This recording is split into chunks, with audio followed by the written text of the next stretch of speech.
சிந்து பைரவி அடுத்த வார எபிசோடில் பார்த்திங்க அப்படின்னா, இந்த மாறன சம்பவத்தை வந்து காயத்ரி வீட்டில் வந்து எல்லாரையும் மிரட்டிட்டு போயிருப்பாங்க. நாளைக்கு வந்து காயத்ரியை சம்மந்தம் பேசி முடிக்க நாங்கள் வருவோம். இங்கே எந்த பிரச்சனையும் பண்ணக்கூடாது. ஒழுங்கு மரியாதையாக எங்களோட சம்மந்தத்தை ஏற்றுக்கணும்னு சொல்லி மிரட்டிட்டு போயிருப்பாங்க.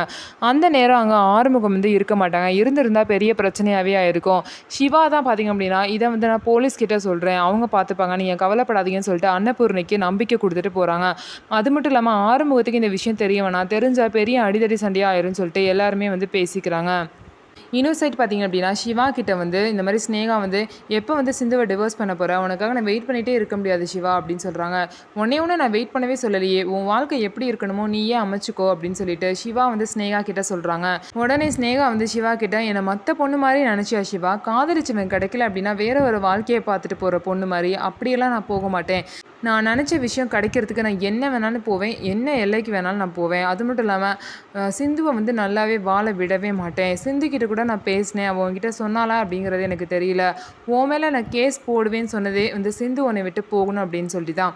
நீ மட்டும் என் கூட வாழலை அப்படின்னா கண்டிப்பாக நான் கேஸ் போடுவேன் அப்படின்னு சொல்லிட்டு சிவாவை மிரட்டிட்டு இருக்காங்க. சிவா சிந்துவோட வாழ்க்கை என்ன ஆக போகுது அப்படிங்கிறத பொறுத்து இருந்து பார்க்கலாம். நம்ம வீடியோ உங்களுக்கு பிடிச்சிருந்தா நம்ம வீடியோவை லைக் பண்ணிக்கோங்க. அதுக்கப்புறம் மறக்காமல் நம்மளோட சேனலை சப்ஸ்கிரைப் அண்ட் ஹைப் பண்ணிவிட்டு பாருங்கள்.